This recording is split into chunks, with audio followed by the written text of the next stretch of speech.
Welcome to the Intentional Success Podcast, where we unpack the top strategies, explore business trends, and drill down into best practices to help your live events production business grow and scale on purpose.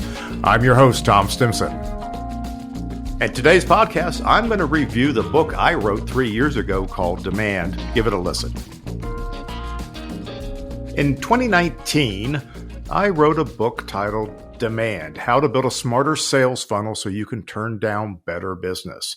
Now, you didn't see it until 2021, which is sometimes what happens with books, but I want to tell you the story behind this. You see, Demand was originally a marketing lead magnet that my team created to help sponsors and exhibitors at my workshops be more effective when they attended the events, spoke on stage, exhibited their services, and did follow-up. It was digital content, right? Now, we put a hold on it when the pandemic started, but in summer of 2020, I felt that maybe some of the chapters might be helpful. Digital marketing works during quarantine, right? So I started to reread these things. Now, this was already a year old because we had started it, probably 14 months prior to that. And so I had to reread it critically. I mean, honestly, I didn't remember most of the stuff that I'd put in there. And I thought it was really helpful, but it needed to target a different audience. I mean, I'd written it for sponsors and exhibitors. I wasn't going to have events for any time in the foreseeable future, but the content, the ideas would be helpful to everyone. So we rewrote it, right? I redid most of the manuscript. We expanded stuff, added chapters, made it more complete, and then added the parable of Sam. And if you've read the book, you remember, Sam is a character in the book. He has a startup event production company, and we walk him through the process of learning to understand how to market that business, right? So great. Now, spring of 2021, Demand finally went to print. I mean, we're a year into the pandemic. It's probably one of the few things I could do to generate more business and make a little bit of money, because we sold a bunch of copies online, which is awesome. They're still selling. But the title threw a lot of people off. What do you mean, Tom? Turn down business? What does that mean? Turn down better business? I don't turn down any business. And it was ironic because my friends outside of the industry completely got the title, and my friends inside the industry didn't. Because as an industry, we are so revenue focused that the idea of turning down business was unheard of. Well, fast forward to spring of 2022, right? Owners are calling me, and I think one of them was under their desk in the fetal position at the time, said, Tom, I just turned down a show. I'm thinking, wow, man, that must have been really difficult. He goes, yeah, it was the right thing to do, but I've never done that before. I mean, we've always just figured out a way to do it.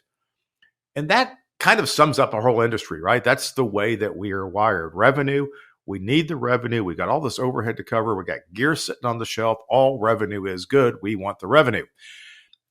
And I wish I could say that my book helped create the excess demand that we started to see here in the U.S. in spring of 2022, the rest of the world, the rest of my marketplaces in the fall. That surge in demand in 2022 did not come from marketing, right? It was insane. It was an insane amount of demand, given that our companies were smaller, our supply chains had shrunk, and we had major constraints in labor and logistics. I mean, everything was tight. So the supply had shrunk dramatically, and demand exceeded supply in a big way, which most of us have never seen in our careers, right? I've been doing this for 40 years. I've never seen demand exceed supply like this. So a lot of customers in 2022 heard the words, sorry, we can't help you, right? Now, excess demand is a great feeling once you learn that you can turn down work and the world won't stop spinning, right? The fabric of space and time is not going to rend because you turn down work. In my book, remember the book, demand suggests that demand for your services should exceed your supply. So if it doesn't, you need to increase your marketing so that you are forced to turn down work. And if you are not turning down work, you have too much supply. Now, you have control over your supply, don't you? And that, my friends, is the whole point of scalability, is that you have control over supply. So if that's true, which work do you turn down? Well, that's easy. The least profitable or the most poorly fitting work, right? The non-ideal customers, turn them down. Turn down low margins. They're often the same thing. How about don't work with jerks? I mean, pick a filter. If you're going to turn down work, let's turn down the work we really don't want to do. So back to my research project, I was wondering if the book Demand held up through the pandemic. Here in 2023, is it still relevant? Does it need a rewrite? Do I need to refresh it? Right. And by the time I found time to reread the book, my marketing strategist had brought up the issue of artificial intelligence to me, and he forwarded a blog post that he had written and cited all these recent examples of AI generated art and writing, AI generating, mimicking celebrity voices to do book readings, mimicking the voice of a writer, all these. It was just crazy the amount of things that AI could do. Now, it's still not doing them extremely well, right? This article was only a couple months ago. He said the potential of artificial intelligence to flood digital marketing channels with poor or misleading content would collapse the relevance of social media as a marketing platform. Artificial intelligence content and AI bots could suck up advertising space, game the keyword system, tilt SEO. I mean, the list of negative effects went on and on and on, which means that consumer confidence in advertising on social media would crater. And in fact, it has been. We've seen this happening, right? And I was a little panicked for a moment until he connected the dots for me. He says, if content on social media is suspect, then where are your customers going to find reliable content? Where are they going to get good information from if they can't rely on social media to inform them? It's pretty simple. They're going to get it from you, right? You are the source of reliable content, and not just through social media, right? Or at least not social media dependent, because digital marketing has now come full circle and email is king. If you have someone's email address and they are willing to listen to you and entertain your content by reading it, you have a digital marketing venue. So the fundamental problem, as the book says, my book says, with using social media to reach your audience is that you don't. You reach the social media platform's audience. It's not yours. They share it with you often for advertising dollars, or they share it with someone who spends more money than you. You don't own your audience on social media. They can take it away from you at any time. Witness Twitter, which quickly devolved into an unreliable platform that forced marketing companies to pivot to new ways to disseminate content and cultivate followers. And it's amazing how many digital marketing plans relied on Twitter to spread information around and get their followers to move into different medias to view their stuff. And Twitter quit doing that for them. Now, in my book, I explain how the purpose of digital marketing is to get your audience off of social media and onto your website. If you can pull them off of social media onto your website, there you can actually capture their email and market to them directly. You can tell them the story that they need to hear. Okay. You can start mailing them with more information, content that's valuable to them. To which many people often reply, "Oh, you mean spam them, Tom?" Look, if someone signs up for your newsletter, then it is not spam. So when your marketing makes the effort to create an environment where the visitor feels like they can trust you, they can get valuable information, they may not need to buy from you right now, but they want to learn more, they will sign up.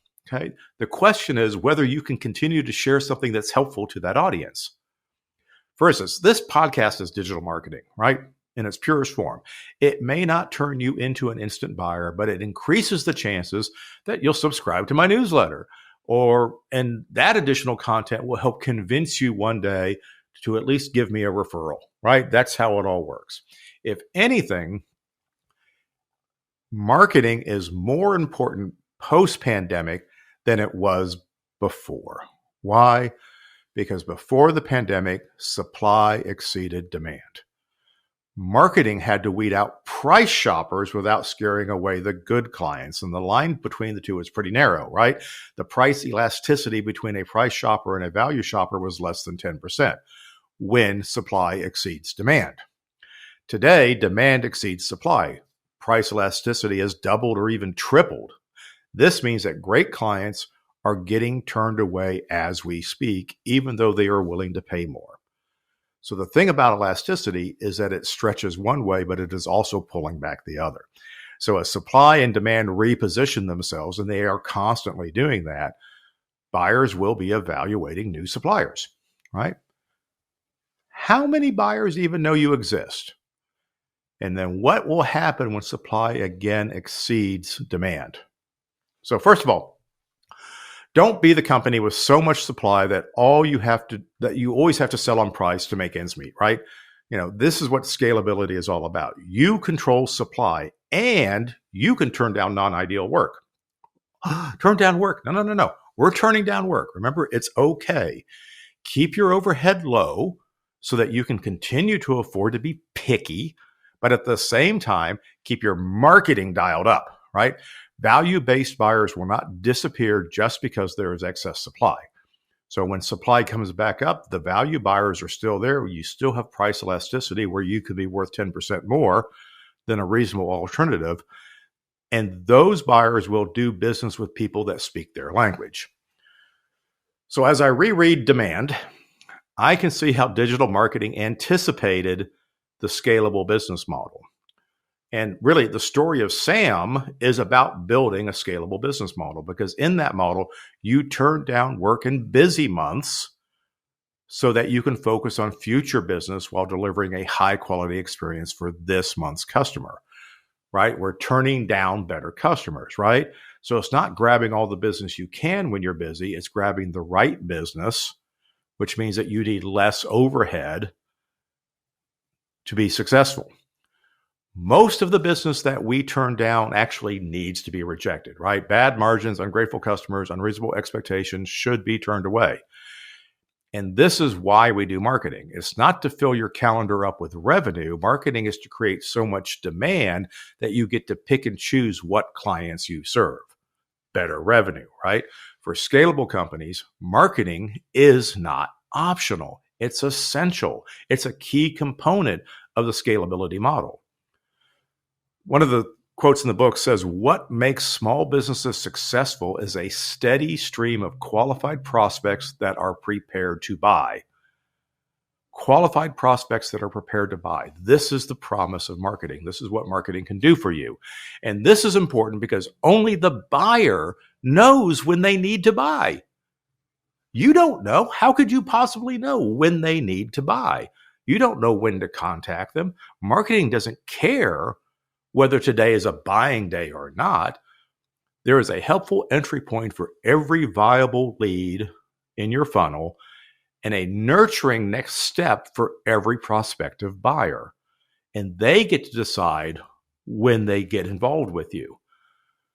Marketing can even turn prospects into opportunities without you lifting a finger other than your marketing efforts. This means that your sales team or your biz dev representative has less work to do explaining who you are and why you're important. The prospective buyer already knows this. I call it softening the beach. Marketing has softened the beach. Okay? They are aware of who you are and what you mean and what you represent. All they want to know is what is the next step. In other words, salespeople are not an efficient tool for finding new customers. The book says, when it comes to protecting your time, nothing beats buyers making the first move. Good stuff. This is what marketing's about, right?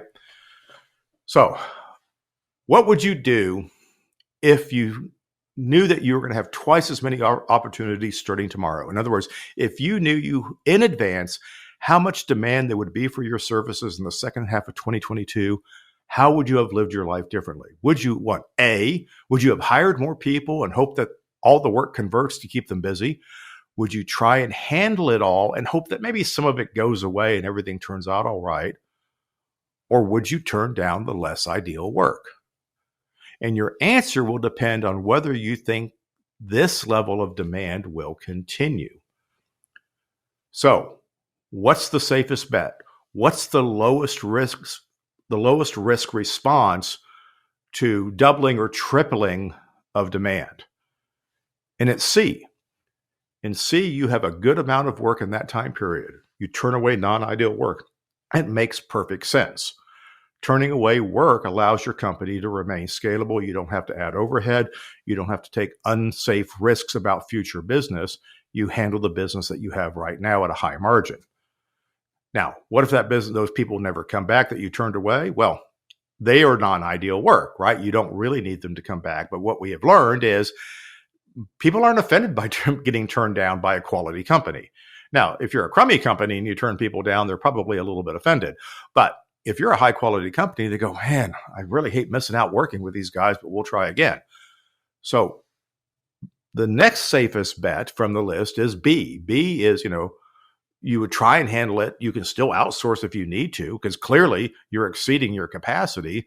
So you outsource. Are you set up for outsourcing? Can you make all this work? Can you plan multiple events? Or does all your team need to be on job site to make things work?